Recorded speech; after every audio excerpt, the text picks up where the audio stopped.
Padre, gracias te damos en esta tarde por la bendición de estar juntos, poder compartir, Señor, este día y poder aprender de tu palabra, aprender los principios que nos van a bendecir, que van a bendecir nuestras vidas, nuestras familias y van a bendecir también nuestro ministerio, nuestro llamado. Señor, tú nos has dado una visión de hacer discípulos a todos los habitantes de Estados Unidos por medio de grupos de amistad. Te pedimos, Señor, que tú nos instruyas y nos enseñes para que tu palabra se siga predicando y más personas te conozcan, tengan una experiencia verdadera, real contigo, en el nombre de Jesús. Gracias, Señor. Amén. Amén. Todas las clases son importantes, pero la clase de hoy pienso que es una de las más importantes. Tiene mucho que ver con el corazón, la actitud de nuestro corazón, la disposición de nuestro corazón para que Dios nos use y para que Dios nos bendiga. Y bueno, el título de la primera que vamos a ver hoy es Respetando Autoridades. Respetando autoridades. Los 10 mandamientos son importantes. ¿Cuántos saben eso? Los 10 mandamientos son importantes. Muchas personas vemos que los primeros 3 mandamientos tienen que ver con Dios. El cuarto mandamiento, que es el mandamiento sobre el día de reposo, es un regalo que Dios nos da a nosotros de poder descansar para que no seamos explotados laboralmente y para poder refrescar a nuestra familia y poder conectarnos espiritualmente con Dios. Para eso es el día de reposo. Pero el quinto mandamiento tiene que ver con el prójimo, pero también es un mandamiento clave y está a la mitad de todos los mandamientos, que es el de honra a tu padre y a tu madre. Dice Jesús, y el apóstol Pablo también lo dice, bueno, creo que Jesús no lo dijo, pero el apóstol Pablo lo dice, que es el primer mandamiento con promesa. O sea que cuando cumples ese mandamiento, hay una promesa de parte de Dios. Y dice aquí en Efesios capítulo 6, versículo 1 al 4, a ver, dice: hijos, obedeced en el Señor a vuestros padres. Otra vez, déjenme ver, lo voy a leer de aquí directo. Hijos, obedeced en el Señor a vuestros padres, porque esto es justo. O sea, es justo obedecer a los padres, no obedecerlos es injusto. ¿Por qué no obedecer a los padres es injusto? Por todo el esfuerzo, el sacrificio, todo lo que hacen los padres por ti, y a la mera hora tú no les haces caso. ¿Sí? ¿Cuántos años de tu vida estuviste en lo oscuro completamente y fueron tus padres los que te levantaron? Te dieron pañales, te dieron de comer, te enseñaron a caminar. O sea, tus padres estuvieron ahí contigo, bien o mal, ¿verdad? Porque no hay padres perfectos. Pero lo justo, dice la Biblia, que es honrarlos. Dice, porque esto es justo. Honra a tu padre y a tu madre, que es el primer mandamiento con promesa. ¿Y cuál es la promesa? Dice, para que te vaya bien y seas de larga vida sobre la tierra. Entonces, este mandamiento es un consejo, es una palabra que Dios nos da, que nos enseña desde ese quinto mandamiento, en los 10 mandamientos, el principio bíblico de honrar la autoridad. Sí, más adelante en el Nuevo Testamento nos habla en Romanos capítulo 13 que debemos estar sujetos a todas las autoridades, porque todas las autoridades son dadas por Dios, establecidas por Dios. La autoridad en el hogar, la autoridad en la iglesia, la autoridad en el gobierno. ¿Sí? Entonces, Dios quiere que nosotros aprendamos a honrar la autoridad, porque Él es la máxima autoridad, y cuando nosotros nos sometemos a la autoridad, hay bendición de Dios. Ahora, hay otro consejo aquí en Hebreos 13, 17, dice, chequen cómo dice: obedeced a vuestros pastores, obedezcan a sus pastores y sujetaos a ellos. Dice, porque ellos velan por vuestras almas como quienes han de dar cuenta. Y lo dice, para que lo hagan con alegría y no quejándose, porque esto no es provechoso. Ok, vamos a leerlo otra vez. Dice, obedezcan a sus pastores y sujetaos a ellos. Sométete a la autoridad de tu pastor o a tus pastores, dice, porque ellos velan, están al pendiente de tus almas, de que vayas creciendo bien, de que tu alimento espiritual sea nutritivo, de que el Señor esté completando la obra en tu vida. Y lo dice como quienes han de dar cuenta. ¿Qué significa esto? Que un día el Señor a los pastores nos va a pedir cuenta de nuestras ovejas, ¿verdad? De lo que les enseñamos, de cómo los cuidamos, de cómo los nutrimos, de lo que les dimos de comer espiritualmente, ¿verdad? Entonces diga conmigo, el pastor dará cuenta de las ovejas, ¿sí? Y luego dice que si las ovejas se someten y obedecen a sus pastores, dice, los pastores harán su trabajo con alegría sin quejarse. Dice, porque esto no es provechoso. No nos es provechoso. En otras palabras, no es la voluntad de Dios que los que sirven lo hagan de mala gana, lo hagan quejándose, lo hagan siempre con una mala actitud debido a la desobediencia de las ovejas, ¿sí?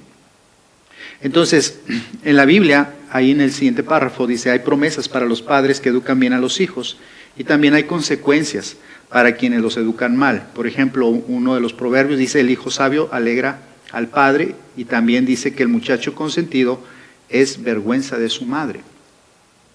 Ahora podemos comprender que hay pecados más delicados que otros. Deshonrar a los padres es más delicado, deshonrar a los padres o desobedecer a los padres tiene más graves consecuencias de que un padre mal eduque a su hijo. ¿Me explico?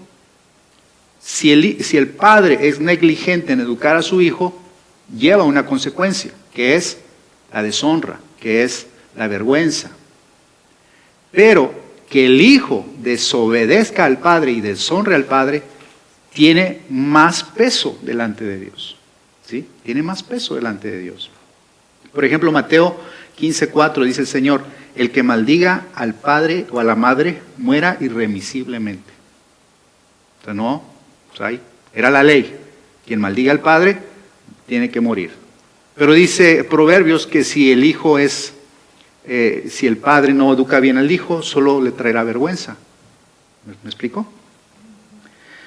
Ahora, comparando estos dos pecados, en cuanto a la relación del padre y hijo, vemos que ante Dios no tiene las mismas consecuencias. Provocar a ira a los hijos puede ser un abuso de autoridad.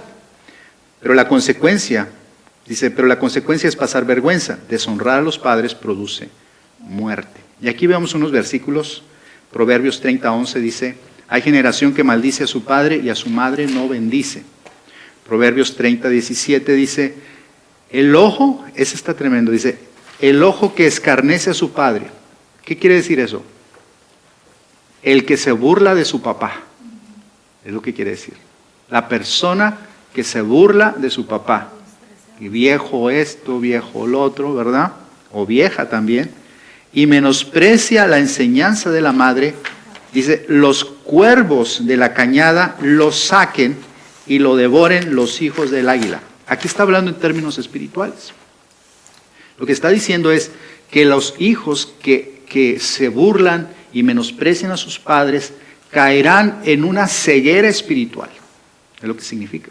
Los demonios, aquí por ejemplo las aves representan muchas veces en la Biblia las fuerzas del mal, las fuerzas demoníacas. Dice que los demonios les sacarán los ojos, o sea, les cegarán su visión espiritual. Por eso mucha gente está hundida en vicios, hundida en pecados, hundida en muchas maldiciones, debido a que ellos mismos se acarrearon esas maldiciones al deshonrar, al desobedecer a sus padres. Ahora, Proverbios 20:20 dice, el que maldice a su padre o a su madre, otra vez, ¿qué dice? Se le apagará su lámpara en oscuridad tenebrosa.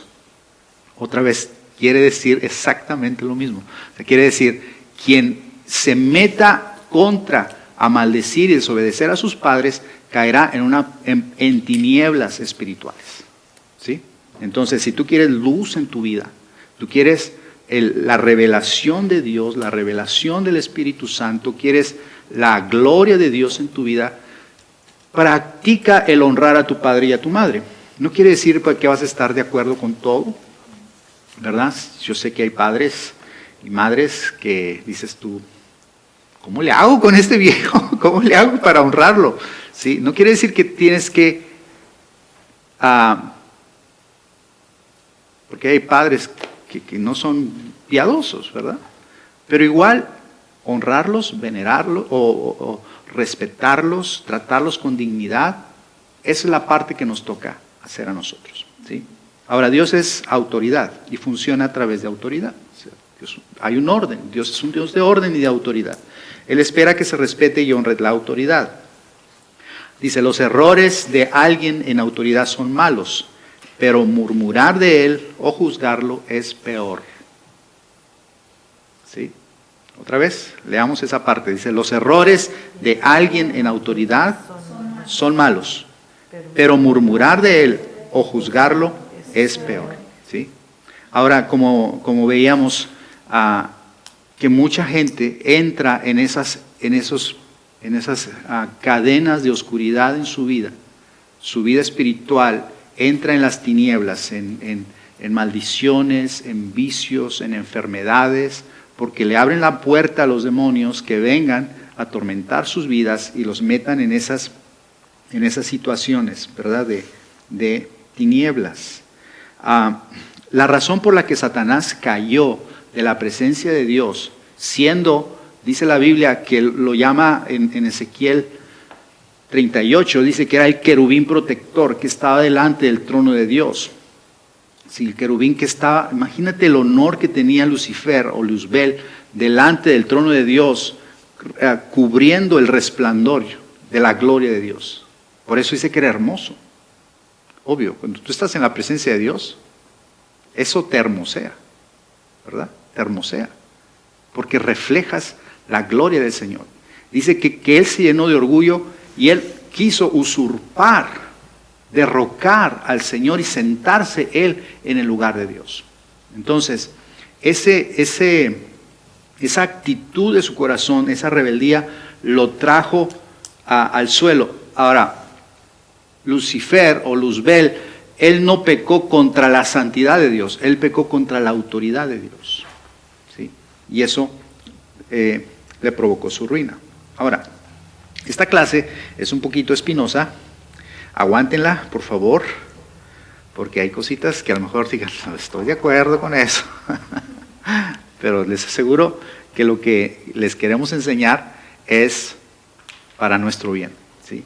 Ahora, dice aquí, honrando al esposo. Ya nomás con el título, dices, ya. ¿Para dónde va esto? Honrando al esposo. Y vamos a ver en 1 de Pedro 1:16. Una pregunta. 1 de Pedro 3, del 1 al 6. ¿Son todos los esposos maravillosos? Sí. No es cierto. ¿Son todos los esposos dignos de ser seguidos, respetados, honrados? No, pero aquí hay un principio poderoso que nos trae, a las mujeres especialmente, les trae una tremenda bendición, una tremenda libertad. Y se lo voy a leer. 1 Pedro 3, del 1 al 6, dice, asimismo vosotras mujeres, estad sujetas a vuestros maridos. Sujetas no con sujeta, no, sujeta. O sea, no estar con sujeta, no, dice, estad sujetas a vuestros maridos.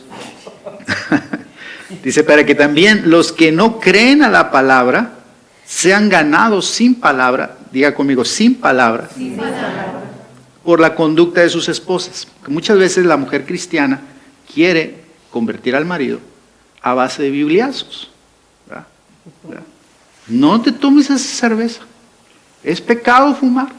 Es pecado que es. Y están y muele, y el otro como que hasta que le dan más cuerda, ¿no? O sea, sí. ¿Sí? Y no digas así. Y no trates así a los niños. Dice, gánatelo sin palabra. O sea que hay una manera de cómo ganárselos sin tener que estarles predicando ni darles de bibliazos. Dice, sean ganados sin palabra por la conducta de sus esposas, considerando vuestra conducta casta y respetuosa. Dice, vuestro atavío, o sea, tu arreglo. O sea, tienes que preocuparte por tu arreglo. Pero aquí el arreglo al que el apóstol Pedro se refiere es al arreglo del corazón, al arreglo del alma. Dice, vuestro atavío no sea el externo, tampoco quiere decir que andes toda chancluda, ¿verdad? Fodonga, como decimos los mexicanos. Vuestro atavío no sea el externo de peinados ostentosos, o sea, no te vayas por ese lado, de adornos de oro o de vestidos lujosos. Dice, sino el interno. O sea, preocúpate por el adornar tu interior, tu alma, el adorno interno, el del corazón, en el incorruptible ornato de un espíritu afable y apacible. Ahora, un paréntesis, ¿qué está diciendo Pedro aquí? Que las mujeres no se deben arreglar, no se deben peinar. No está diciendo eso. No, o sea, uno como marido quiere que su esposa se vea bonita, ¿no? ¿Sí? O sea, que cuando salgas con ella, pues digas, mira a mi mujer, qué bonita está, ¿no? Y eso a uno llena de gusto, ¿no? Que te reciba tu esposa del trabajo arregladita, maquilladita, peinadita, ¿verdad? Cuando se puede. A que te reciba así como que si se acabara de levantar todavía con el almohadazo, pues es otra cosa, ¿verdad? Aquí obviamente está hablando del adorno del interior, del corazón. Dice, en el incorruptible ornato de un espíritu, de una actitud afable, que es de amabilidad, dice, y apacible. Una mujer amable y apacible, dice, que es de grande estima delante de ¿quién? De Dios. O sea, que Dios ve la casa, Dios ve en la casa cómo una mujer vive, ¿verdad? Y para Dios, una mujer que se viste, que se arregla con ese espíritu, con esa actitud de paz, de bondad, de misericordia, de amabilidad, dice, delante de Dios, eso el Señor lo valora. ¿Ok? Y luego dice, porque así también se ataviaban, o sea, se vestían en otro tiempo aquellas santas mujeres, diga conmigo, santas mujeres. Dice que esperaban en Dios, subraya eso, esperaban en ¿quién? En Dios. ¿En quién esperaban? En Dios, no en el marido, esperaban en Dios. Yo entiendo que es difícil someterse a alguien, y someterse a un marido difícil, es todavía más difícil. Pero dice, estas mujeres santas esperaban en Dios. Ellas tenían una relación con Dios, porque por eso eran mujeres santas, y confiaban en Dios, dice, y lo dice, estando sujetas a sus maridos. Como Sara, esta es la parte que más me gusta, como Sara obedecía a Abraham, llamándole Señor. Por eso le digo a mi esposa, tienes que decirme mi Señor. No, es broma. Dice, como Sara obedecía a Abraham llamándole Señor, de la cual vosotras habéis venido a ser hijas, si hacéis el bien sin temer ninguna amenaza. Ahora, en esta escritura vemos varios principios acerca de la sujeción de la mujer al marido. Aquí dice que las mujeres deben sujetarse a su marido como a su Señor. Como a su Señor. Aquí el contexto del adorno, lo vimos, ¿no? El adorno del espíritu afable y apacible de la mujer se refiere a la sujeción. Se refiere al honrar la autoridad. Así que cualquier mujer que quiera esperar en Dios tiene que aprender a someterse a su marido. ¿Sí? Primero esperas en Dios, confías que Dios va a dirigir a tu marido, confías que Dios tiene el control de tu vida, que Dios tiene el control de tu hogar, que tu familia es santa, que tus hijos son santos, que tu marido es santo, dice la Biblia, aunque él no sirva al Señor, dice la Biblia que porque tú eres santa, tú estás dedicada a Cristo, tu marido también es santificado en su mujer y sus hijos también son santificados en su mujer. Entonces la bendición de Dios ya entró a tu casa porque entró a tu corazón. Entonces tú esperas en Dios y le muestras a Dios ese espíritu afable y apacible. Y eso es de gran estima y por eso dice que Dios obra en tu marido para convertirlo al Señor. ¿Sí? ¿Cuántos quieren que sus maridos le entren con todo al Señor? Ahí está la palabra. Obviamente todo tiene un tiempo, ¿verdad? Ahora dice Sara esperó a su marido. Entonces todas las mujeres creyentes se han convertido en hijas de Sara, pero no de Eva. ¿Cuál es la diferencia entre Sara y Eva? Ahora, Sara también se equivocó. Sara también le hizo una sugerencia a Abraham y le dijo, ¿sabes qué? No puedo tener hijos, pero acuéstate con mi criada. Y ese acostón le trajo un montón de problemas hasta el día de hoy. ¿Sí? En este caso, Abraham no tenía que haber obedecido a su mujer, ¿verdad? Ahora, ¿cuál es la diferencia entre Sara y Eva? Dice la Biblia que Eva y Adán se agarraron, se pelearon, se agarraron de la greña, que Eva lo obligó a Adán a comer del fruto prohibido. No, simplemente lo convenció. Mujeres, ustedes tienen gran poder sobre sus maridos. Un gran poder. O sea, el detalle aquí no es que, dice el siguiente párrafo, dice, para no ser sujeta no se necesita pelear o discutir fuertemente con el marido. Eva no peleó con Adán, simplemente lo convenció a no hacer la voluntad de Dios. Sencillo. No hagas la voluntad de Dios. Y desvió no solamente el rumbo de la vida. Ahora, cuando la Biblia dice que cuando Adán comió del fruto, no cuando Eva comió del fruto, sino cuando Adán comió del fruto, todos caímos.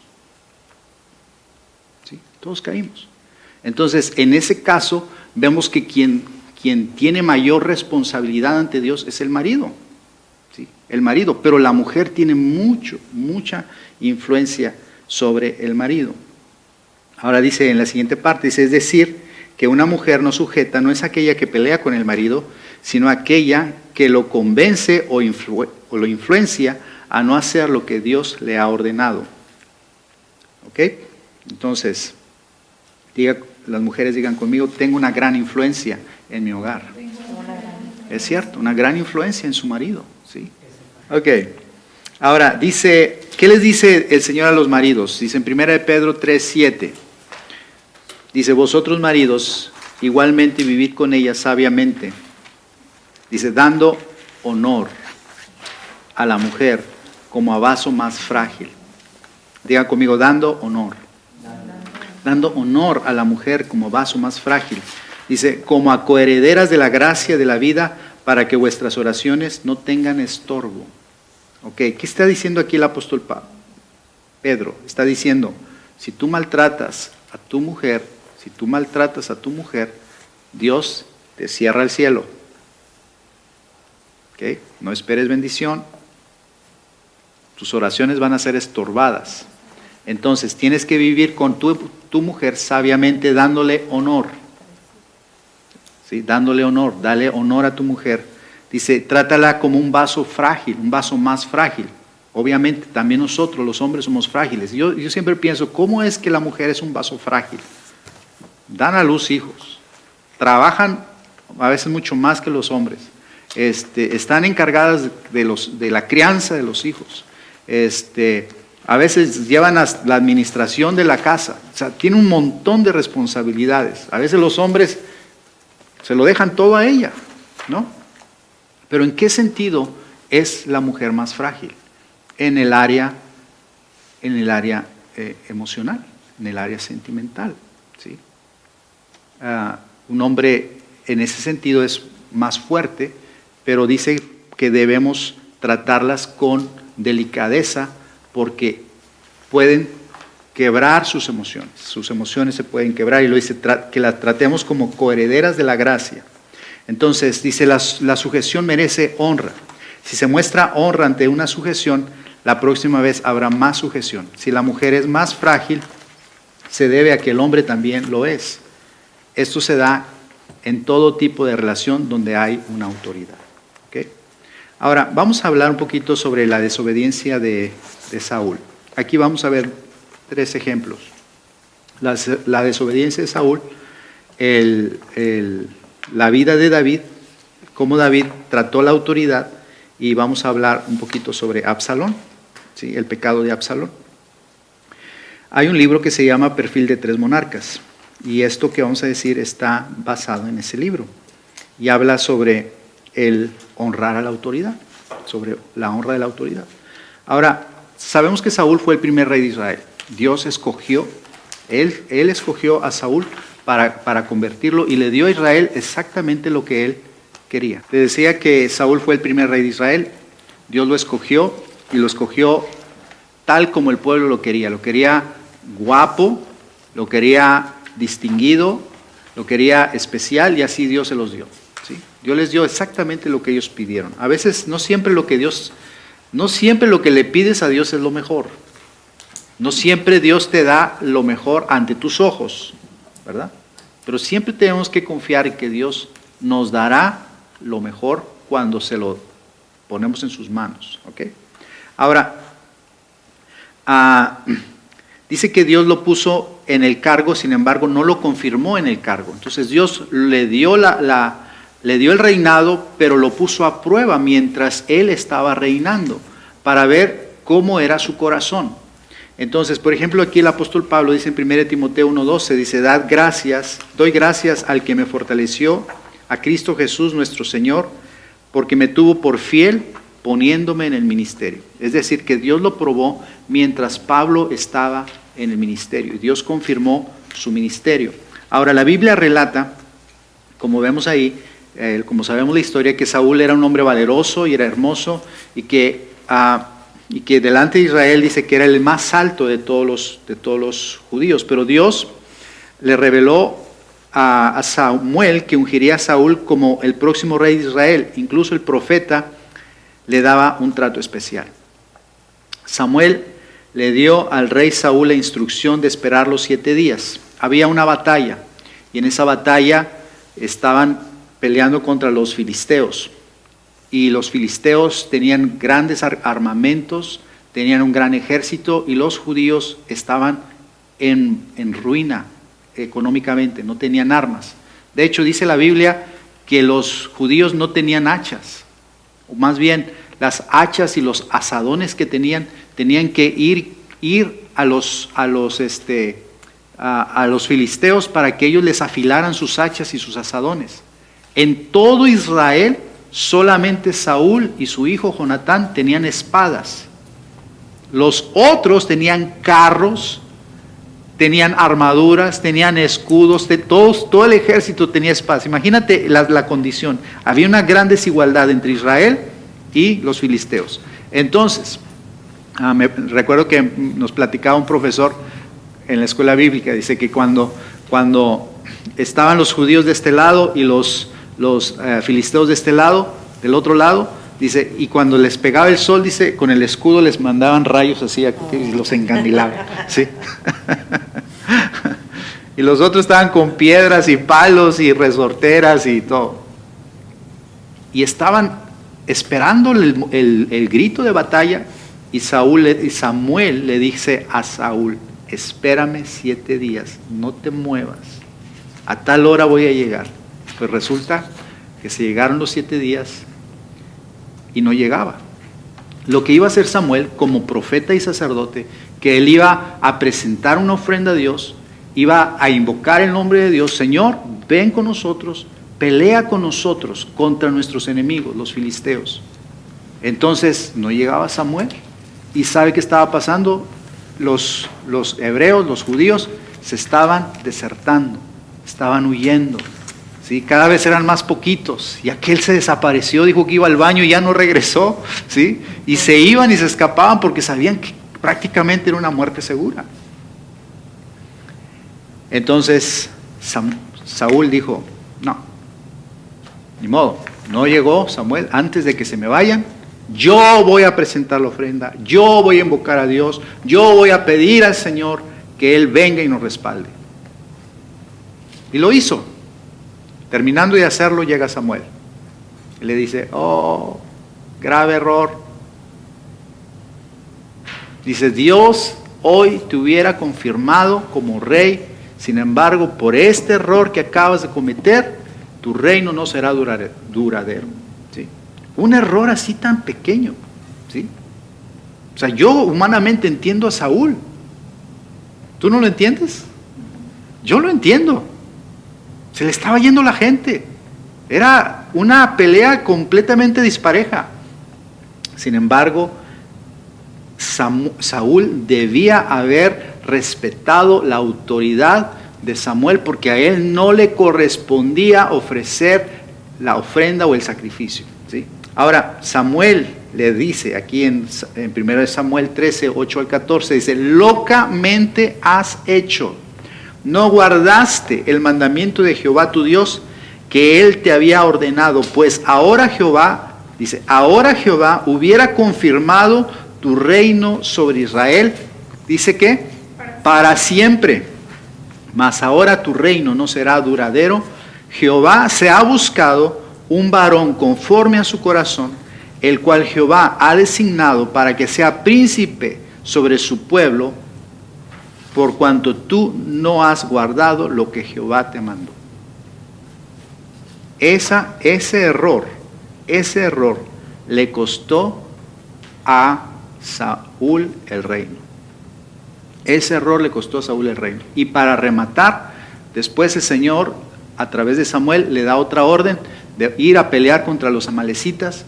Y le dice, la orden es, acábalos, acaba todo, no dejes nada vivo, acaba todo, hombres, mujeres, niños.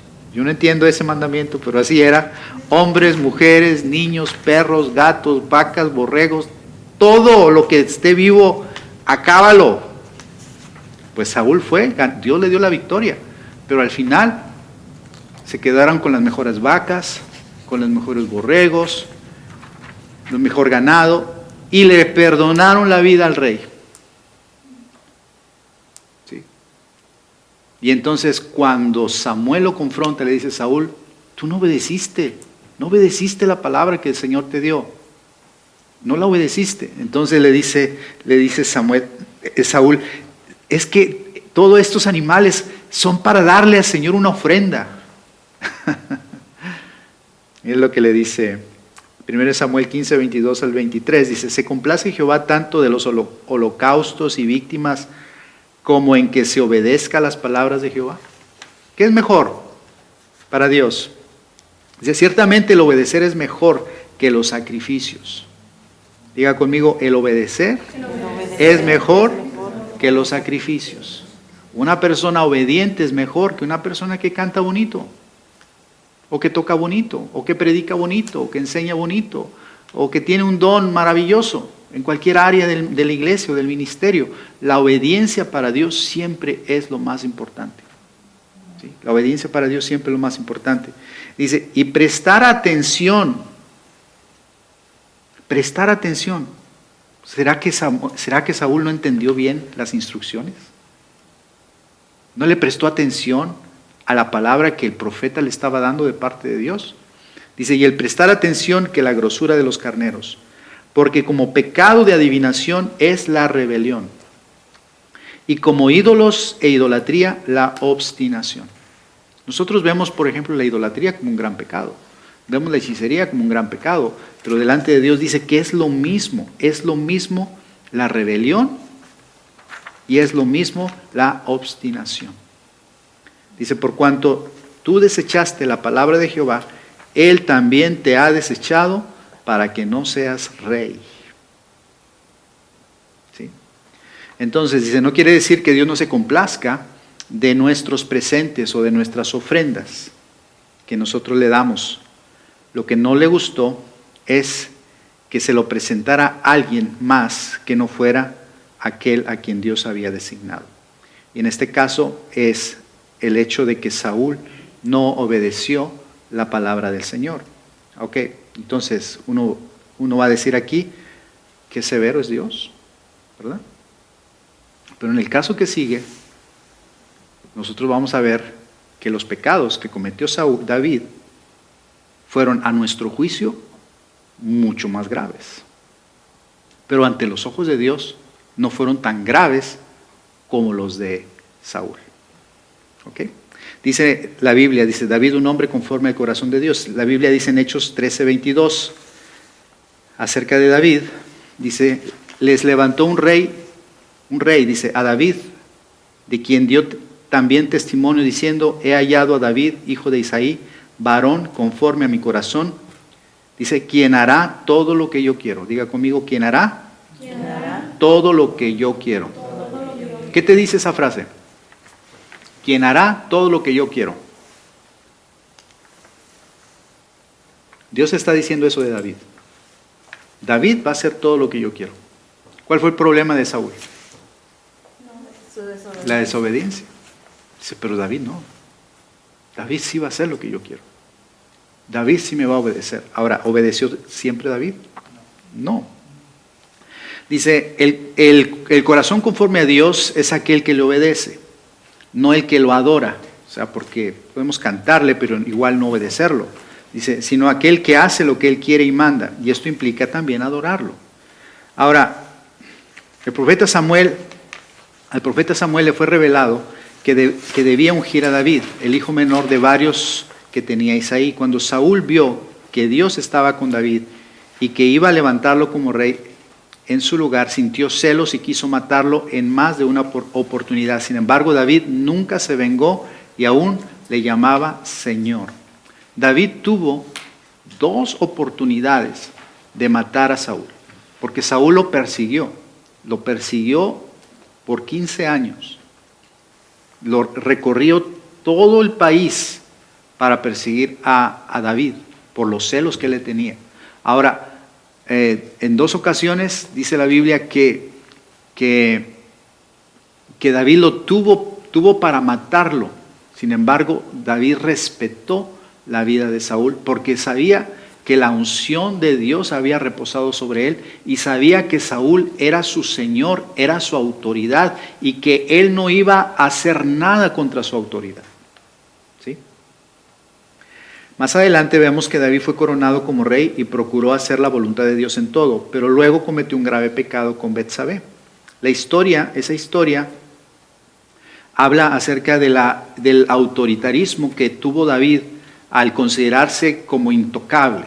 Por ejemplo, dice ahí en 2 de Reyes 11 en adelante, 2 de Samuel 11 del 1 al 18, habla de cómo fue el pecado que David tuvo. En primer lugar, dice que en esa temporada los reyes salían a la guerra, pero él se quedó en Jerusalén. Dijo, como yo soy rey, me quedo. ¿Okay? Luego, David salió a la azotea y vio a una mujer que se estaba bañando. Dice, como yo soy rey, mándemela a traer. Como yo soy rey, acuéstate conmigo. La mujer se embaraza, queda embarazada. Luego dice, bueno, pues ahora vamos a tapar esto. Manda a traer al marido para que se acueste con ella y quede todo como que no pasó nada. Sin embargo, Urías Heteo era más íntegro y dijo, yo no puedo ir a mi casa cuando ya mis compañeros están en la guerra. Yo me quedo aquí en el palacio para cualquier cosa. Entonces, David dijo, pues como yo soy rey, te voy a mandar matar. Lo mandaron matar. Y luego, como soy rey, recogió a la mujer y se quedó con ella. Como si nada hubiera pasado. Sin embargo, eso no fue agradable delante de Dios. Y uno diría, por un pecado así, de adulterio y un pecado de homicidio, ¿no era justo, no era eso merecedor de destronarlo, de quitarlo del reino? Si Saúl, por ofrecer unos borregos, unas vacas fuera de tiempo, Dios le quitó el reino, ¿qué es más delicado? ¿Matar un animal o matar a un ser humano? ¿Sí? Sin embargo, para Dios no fue igual.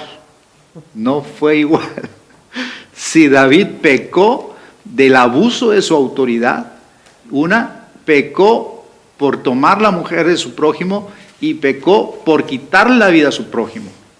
¿Sí? Sin embargo, Dios lo trató diferente. Dice, ambos se arrepintieron, tanto David como Saúl se arrepintieron. Dice, pero el trato fue diferente porque Saúl pecó contra la autoridad. O sea, Saúl pecó hacia arriba y David pecó hacia abajo. Y me dice, ¿cómo está eso? Sí. Saúl se rebeló contra la autoridad que era Samuel al no honrarlo. Pero David pecó hacia abajo. Él, ahora sí como decimos, se llevó entre las patas a sus siervos, ¿sí? Entonces, esos pecados son diferentes. Si los pecados contra la autoridad siempre son juzgados con más severidad que aquellos que se cometen estando en autoridad. Es como les decíamos hace rato. Si un padre no es un buen padre, no educa bien a sus hijos, desde luego que será responsable ante Dios. Pero es mucho más severo el juicio de Dios contra los hijos que ofenden a sus padres. Porque ellos pecan hacia arriba, pecan contra la autoridad, mientras que los padres pecan hacia abajo, hacia sus hijos. ¿Me explico? Las consecuencias son más severas cuando nosotros nos rebelamos contra la autoridad. Ahora, más adelante vemos el pecado de Absalón. Y en medio ahí está David. Chequen este dato. Saúl persiguió a David y David tuvo la oportunidad de matarlo y no hizo nada. No hizo nada, le libró la vida. Llegó el momento en que Saúl murió y David fue coronado rey. Ahora resulta que su hijo Absalón, dice la Biblia que Absalón era perfecto. En todos los sentidos, Absalón era perfecto, era hermoso físicamente, era un hombre sabio, un hombre inteligente, se ganó el favor de la gente, se ganó el corazón de la gente, era muy hábil, pero tenía un corazón podrido. Absalón estaba resentido contra su papá. Tenía motivos para estar resentido contra su papá. Les platico cómo. Son historias muy feas, muy tristes, pero están en la Escritura. Absalón tenía una hermana que se llamaba Tamar. Y esa hermana fue violada por un medio hermano, hijo de David también. Fue violada. Y David no hizo nada. Se quedó prácticamente con los brazos cruzados. Pasó eso y Absalón se enojó tanto con su papá, como no vio que castigó a su hermano por la violación que hizo contra su hermana. Pasaron 2 años y él mató a su hermano. Lo mató. Escapa, huye, y el rey David se mantuvo como ofendido, siempre lo limitó, ya no le permitió regresar al palacio. Y eso le llenó a Absalón su corazón de amargura, de resentimiento. Llegó un momento que él se empezó a ganar el favor de la gente. Empezó a conquistar el corazón de la gente, les hablaba bonito, les hablaba el corazón. Cuando él se dio cuenta que la gente lo quería y que la gente estaba con él, se levantó y dijo, ahora voy a tumbar a mi papá. Ahora yo me voy a sentar a reinar en lugar de mi papá. Y él se levantó, con toda la intención de matar a su propio padre. Tremendo, ¿verdad? Dice en el segundo párrafo, dice, Absalón se ganó el corazón del pueblo para él, en contra de su padre. Hay personas que interfieren entre la autoridad y las personas debajo de ella para ganar credibilidad y usurpar un lugar que no les corresponde. Antes de robarse ovejas, se roban los corazones de ellas. Absalón se robaba el corazón de las ovejas y quien hace lo mismo terminará de la misma manera, colgado en un madero, muerto por los dardos del general del ejército. Ahora, a David dice la Biblia que Saúl le lanzó lanzas. Una cosa es que alguien te tenga envidia y te lance lanzas. Otra cosa es que sea tu propio hijo el que te quiera asesinar. ¿Verdad? Dice, aunque David fornicó, adulteró y mató, nunca dejó de poner a Dios como rey de Israel. El mismo amor y respeto que tuvo hacia Saúl, también lo tuvo hacia Absalón. Ambos atentaron contra su reino. David había cometido un pecado, pero la raíz de todos los demás, dice, otra vez, dice, David había cometido un pecado, que fue la raíz de todos los demás. Abusó de su autoridad, dijo, como yo soy rey, me quedo en casa, como yo soy rey, tráiganme a esa mujer, como yo soy el rey, te acuestas conmigo, como yo soy el rey, maten a Urías. Pero ya no estaba dispuesto a cometer más pecados. Dice, David confiaba en Jehová y en él, y en que él confirmaría su reino, pues si era su voluntad, si era voluntad de Dios, lo quitaría tarde o temprano. Y aquí vemos otro personaje que aparece, que es Joab. Joab, que era el comandante, era el jefe del ejército de David. David le da, cuando se rebela Absalón contra David, David sale huyendo de Jerusalén con un grupo pequeño de soldados y sacerdotes y gente que sale con él. Pero casi la mayoría del pueblo estaba con Absalón, ¿sí? Era como un golpe de estado. Pero David era un hombre muy astuto y todos sus comandantes eran hombres muy astutos. Y otra cosa, Dios estaba con él, ¿verdad? Cuando se enfrentan los dos ejércitos, el de David contra el de Absalón, David sabía que ellos iban a ganar. Él tenía que defenderse, pues estaba defendiendo su propia vida.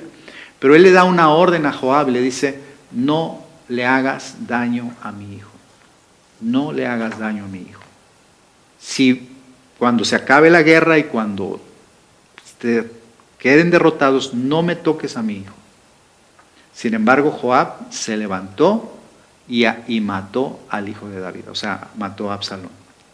Entonces, Saúl terminó mal, Absalón terminó mal, aún Joab terminó mal. Joab también terminó asesinado. Dice, pero no fue así con David, pues terminó con riquezas, paz y lleno de días. En su lugar reinó Salomón, el hijo que nació de Betsabé. Y ese es un misterio, ¿verdad?